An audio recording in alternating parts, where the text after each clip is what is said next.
Você sabia que pastores, padres e líderes religiosos não têm, pela lei, vínculo empregatício com suas igrejas? Mesmo trabalhando décadas com horário, salário, cobrança de meta, a justiça pode negar todos os direitos trabalhistas. E tem mais, teve um caso recentemente de uma mulher que processou a Igreja Universal pedindo R$ 1 milhão. Perdeu. Vamos entender por quê.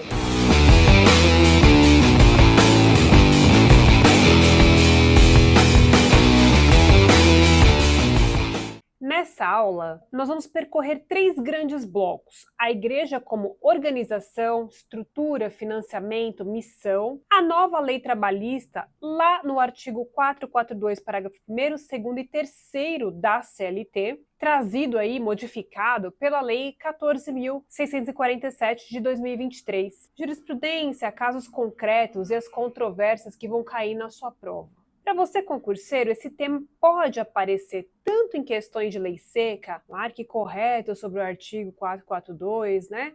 Quanto em provas dissertativas também, exigindo comentário crítico sobre a reforma da CLT. Presta atenção nas distinções conceituais, beleza? Então vamos lá, vamos falar um pouquinho sobre a estrutura organizacional dessas igrejas. Antes de falar de vínculo de emprego, a gente precisa compreender o que é uma igreja, né? Enquanto organização. Isso importa para entender por que a lei trabalhista trata esse ambiente de forma diferenciada. Uma entidade religiosa, ela possui elementos clássicos de qualquer organização empresarial. Liderança hierárquica, a gente tem os pastores, os bispos, os padres, que funcionam como gestores. A gente tem quadro de colaboradores voluntários e remunerados, sede física, templo ou espaço como ponto da organização. Nós temos público-alvo, os fiéis, a congregação como beneficiários dos próprios serviços. Nós temos até um produto, assistência espiritual, comunidade, rituais, suporte emocional. Veja, ter estrutura semelhante a uma empresa não transforma a igreja em empresa. A distinção está na finalidade. A empresa visa lucro, a entidade religiosa não, ela visa a missão espiritual. As igrejas possuem diversas fontes de receita, que na prática funcionam como caixa da organização. A gente tem os dízimos, né, que é aquela contribuição muitas vezes de 10% da renda dos membros. A gente tem ofertas e contribuições espontâneas. Nós temos eventos pagos, né? Retiros, congressos, quem nunca foi num show gospel, né? Há até venda de produtos, livros, CDs, cursos, vestuários religiosos, doações de empresários, né? Membros influentes, imóveis, carteira de investimentos. E na mídia? A gente tem a TV, a gente tem o rádio, passam lá as celebrações, canais no YouTube, plataformas de streaming das igrejas. Um fato relevante é: o Brasil é um dos maiores mercados religiosos do mundo, você sabia disso? Igrejas como a Universal do Reino de Deus, ou a Assembleia de Deus, ou a Mundial do Poder de Deus, possuem portfólios patrimoniais e receitas comparáveis a grandes empresas nacionais. No campo do direito, as igrejas são constituídas juridicamente como associações religiosas, sem fins lucrativos. Esse enquadramento traz consequências práticas muito relevantes.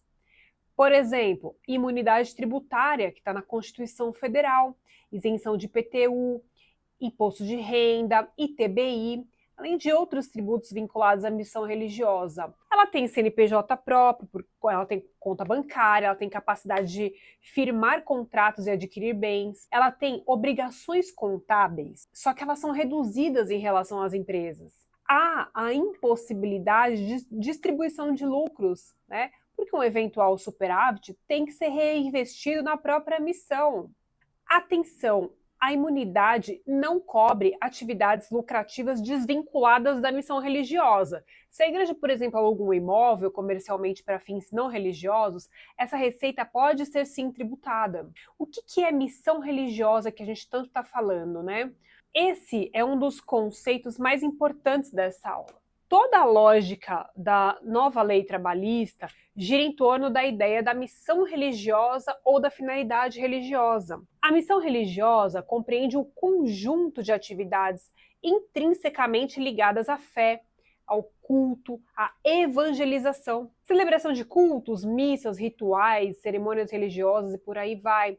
Pregações, evangelização, formação espiritual dos fiéis, aconselhamento pastoral, atendimento espiritual, organização de grupos de oração, células, estudos bíblicos, administração de sacramentos e ritos confessionais, treinamento, formação de novos ministros, os seminaristas, obreiros, o apoio social e assistencial ligado à missão evangelizadora, Mesmo as atividades administrativas, por exemplo, cadastrar membros, organizar cultos, registrar a frequência, apoiar a contabilidade interna, todos esses são considerados extensão da missão religiosa, quando realizadas aí no contexto do próprio ministério. Vocês aí que estudam para concurso, que cobram o direito do trabalho, obviamente, já devem ter reparado numa mudança legislativa importante com relação a esse assunto que eu falei lá no comecinho,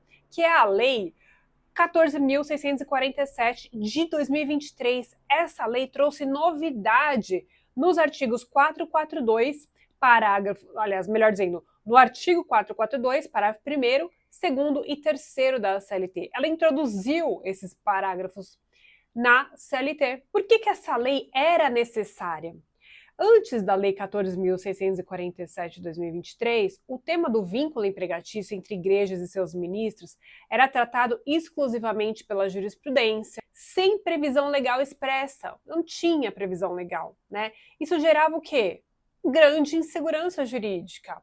Os tribunais, eles ficavam oscilando entre as suas decisões. Ora reconhecia, ora negava vínculo. Os pastores e ex-membros ajuizavam ações com frequência, muitas vezes infrutíferas. Igrejas pequenas e médias viviam sob o risco constante de passivos trabalhistas. A falta da lei favorecia disputas longas e custosas. O TST já tinha posicionamento majoritário pela inexistência de vínculo consolidado em múltiplas turmas. Então, a primeira turma, a quarta, a quinta, a sexta, a oitava. Diversos TRTs seguiam o mesmo entendimento. A lei veio, portanto, positivar aquilo que a jurisprudência já praticava, dando aí uma maior previsibilidade e segurança. A regra geral, portanto, hoje, pessoal, é ausência de vínculo com as entidades religiosas. Você ouviu bem. Regra geral, ausência de vínculo com a entidade religiosa.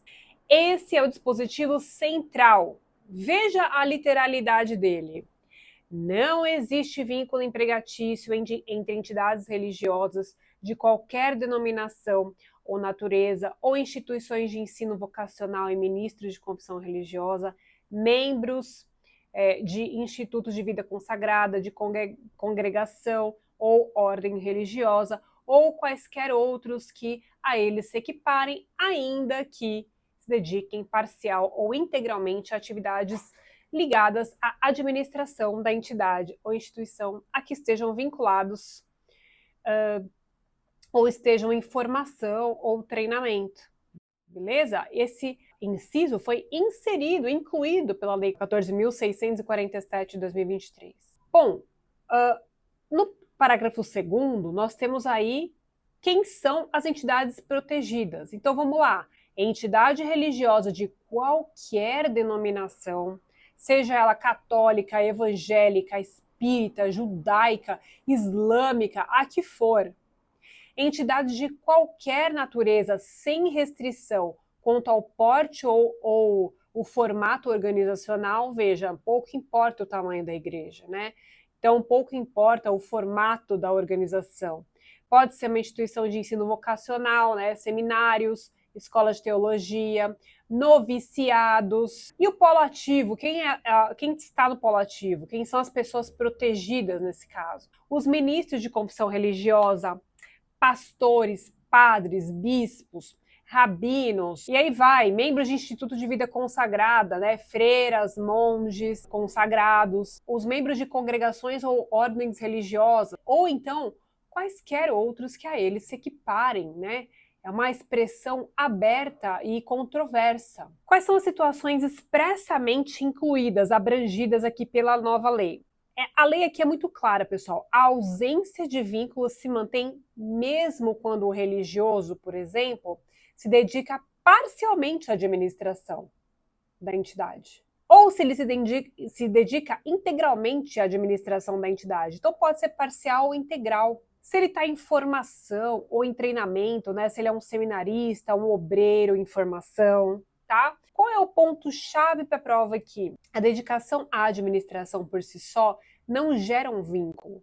A lei expressamente incluiu esse cenário para evitar que igrejas fossem punidas por envolver os seus ministros na gestão interna. Mas há uma exceção, quando há desvirtuamento da finalidade. Lá no parágrafo 3º, né, que diz assim: o disposto no parágrafo 2º não se aplica em caso de desvirtuamento da finalidade religiosa e voluntária.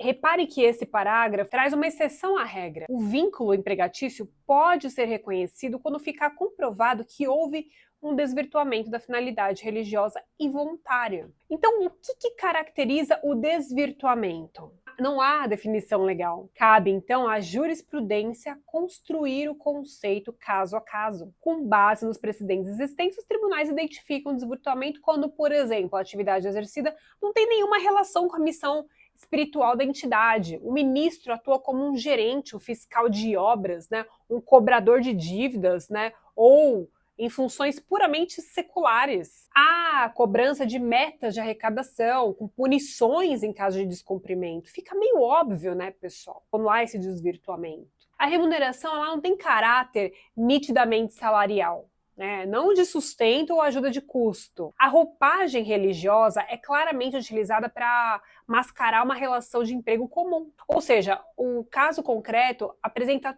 todos os requisitos do vínculo empregatício lá do artigo 2º e do artigo 3º da CLT. Quer ver um exemplo real de desvirtuamento lá dado pelo próprio TST? A 8ª turma do TRT da 2ª região reconheceu um vínculo de um pastor que atuava como fiscal de obras de uma grande igreja e outro que recebia prêmios financeiros, recebia casa, recebia carro. Isso ficava condicionado ao cumprimento de metas de arrecadação. Nesses casos, a finalidade religiosa havia cedido à finalidade econômica. Eu vou colocar aqui embaixo na descrição o número desse processo para você verificar. Pensa na seguinte situação: há vínculo empregatício aqui, por exemplo, de um pastor com dedicação plena ao ministério? Não há. Artigo 442, parágrafo 2º. E uma freira que também administra a escola da ordem? Não há. Artigo 442, parágrafo 2º da CLT. E um seminarista em formação? Não há. Mesma fundamentação jurídica. E um pastor com horário fixo e ajuda de custo? Não. Ele cai na regra geral, 442, parágrafo 2º. E se eu estiver falando de um músico com contrato formal, horário, salário fixo, etc. Aqui há uma zona cinzenta. Depende do caso concreto. Como assim? Porque se nesse caso ele estiver obedecendo ordens, ele for o único músico ali que ele não pode ser substituído, ele estiver recebendo esse salário fixo, tiver horário para começar, horário para sair, percebe? Todos os requisitos do 2º e 3º da CLT, pode ser sim que ele seja considerado empregado da igreja. Só ele vai na igreja todos os dias, tem dia certinho para ir, sabe? Tem uma continuidade, uma habitualidade. Então vai depender do caso concreto. E um funcionário que gerencia obras e financia sem vínculo religioso? Esse tem vínculo. Artigo 442, parágrafo 3º. Ele cai no desvirtuamento. Um pastor que bate metas de arrecadação sob pena de punição? É possível o vínculo. 442, parágrafo 3º, se houver o desvirtuamento. Percebe? O panorama da jurisprudência antes da lei, o entendimento, na verdade, dos tribunais, já era consolidado antes da lei, o que reforça que o legislador apenas positivou que a justiça já praticava de forma majoritária. No TST, algumas turmas, né, já haviam se manifestado reiteradamente pela inexistência de vínculo, e nos TRT, muitas decisões foram nesse sentido também. O argumento central dessas decisões ele pode ser sintetizado da seguinte forma: o serviço prestado apelo religioso à sua comunidade é voluntário e consiste na assistência espiritual aos seus membros, em testemunho de fé e desprendimento. Ausentes dos requisitos previstos lá no artigo 2º e 3º da CLT, não tem que falar de vínculo empregatício. Aquele caso que eu falei lá da Igreja Universal ao começo, esse caso é um dos mais emblemáticos, né, e mais recentes sobre o tema. Ocorreu em Santa Catarina e foi decidido pela 5ª turma do Tribunal Regional do Trabalho da 12ª Região, agora em fevereiro de 2026. Foram os fatos, né? A autora, ela era a esposa de um pastor da Igreja Universal do Reino de Deus, lá em Palhoça. Ela alegou ter trabalhado na igreja entre 2001 e 2022, mais de 20 anos. As atividades relatadas por ela eram cadastramento fiéis, arrecadação de valores, apoio à rotina institucional. Segundo ela, essas tarefas não tinham caráter religioso. A autora, ela ainda apontou que não podia trabalhar fora da igreja nem cursar a universidade sem o consentimento da instituição. O pedido foi de reconhecimento de vínculo empregatício, com o pagamento de férias, 13º, FGTS, verbas dos últimos 5 anos, do que normalmente se pede na Justiça do Trabalho. O valor da ação foi cerca de R$1 milhão, pessoal. Lá na primeira instância, foi reconhecido que a autora atuava como obreira da igreja, enquadramento aí que afasta o vínculo empregatício. O pedido foi negado. Ela recorreu, foi para o TRT de Santa Catarina, lá na 5ª turma, né? Mas o TRT acabou mantendo integralmente a sentença. O relator destacou os seguintes pontos. Primeiro, a CLT presume que atividades desenvolvidas em entidades religiosas têm caráter voluntário, né? Salvo quando comprovado o desvirtuamento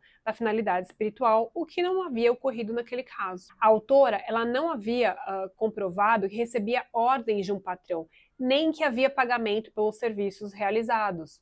Ela também não demonstrou que as suas atividades se afastavam da finalidade religiosa. Na dinâmica da igreja analisada aqui, as esposas de pastores costumam exercer essas funções auxiliares, né, ao ministério do marido, organização de cultos, apoio administrativo, limpeza, evangelização, elas fazem tudo isso. Todas essas atividades são ligadas intrinsecamente à missão religiosa e sem finalidade econômica. Após essa decisão aí do TRT, da 5ª turma do TRT, ela apresentou um novo recurso, né, que ainda vai ser analisado lá pelo tribunal. Então, pode haver desdobramentos nesse caso ainda, tá? Por que esse caso é didaticamente importante? Porque ele mostra a aplicação prática do parágrafo 2º e do 3º do 442 da CLT. Ele demonstra que mesmo 20 anos de trabalho, no caso dela mais de 20 anos, né, e tarefas administrativas não vão gerar por si só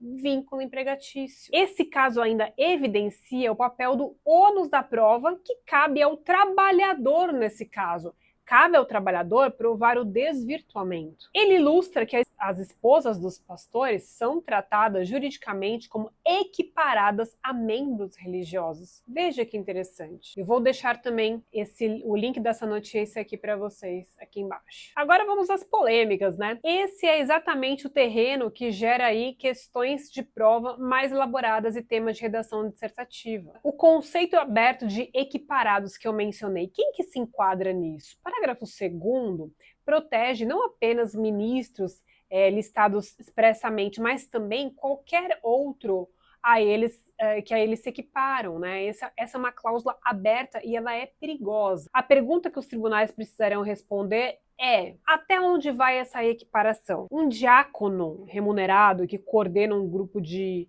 oração provavelmente é um equiparado. Um pastor auxiliar que só administra contas é equiparado ou há um desvirtuamento? Um obreiro que faz limpeza e abertura de templo, né, é equiparado por jurisprudência do próprio TRT, de Santa Catarina, por exemplo. Uma secretária contratada formalmente que recebe o título de ministra.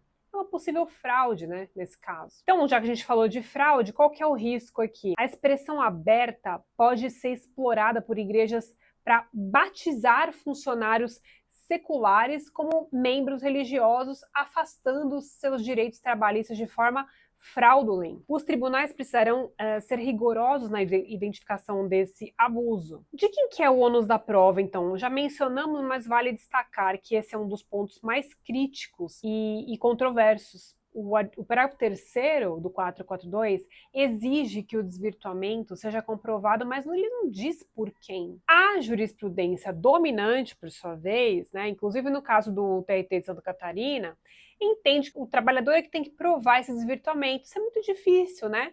Por quê? Porque as igrejas, melhor dizendo, podem apresentar argumentação teológica para qualquer função. Você já pensou nisso? O acesso aos documentos internos da entidade é muito limitado. As testemunhas frequentemente são membros da própria congregação, com influência pastoral. O desequilíbrio de poder entre o fiel e a instituição é evidente. Se a gente estiver falando aqui de uma prova dissertativa de concurso, né, já que essa questão é bem recente, né, a mudança legislativa ocorreu em 2023, eu poderia pensar na seguinte questão: argumente que pela teoria da distribuição dinâmica do ônus da prova, artigo 818, parágrafo 1º da CLT, em casos onde o trabalhador tem dificuldade de acesso à prova, o ônus poderia ser invertido para a entidade religiosa? Certo sobre isso. Agora veja, lembra que eu falei dos músicos? Esse aqui é bem emblemático, né, pessoal? É aquele caso da zona cinzenta. Os músicos de igrejas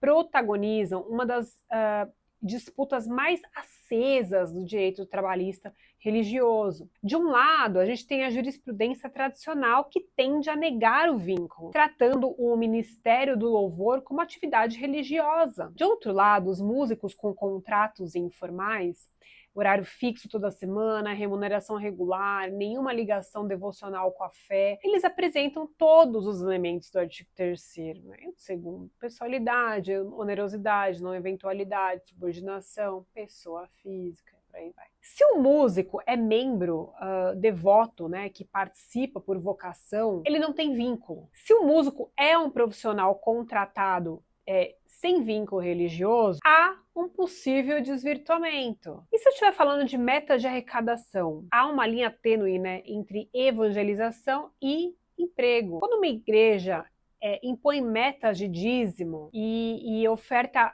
ao pastor, né, com punições para quem não bate os números, claramente está utilizando uma lógica empresarial, não religiosa. Eu entendo assim. O TST já decidiu, quando há metas, punições por descumprimento e prêmios de produtividade, né, carro, casa, vai configurar o desvirtuamento, pessoal.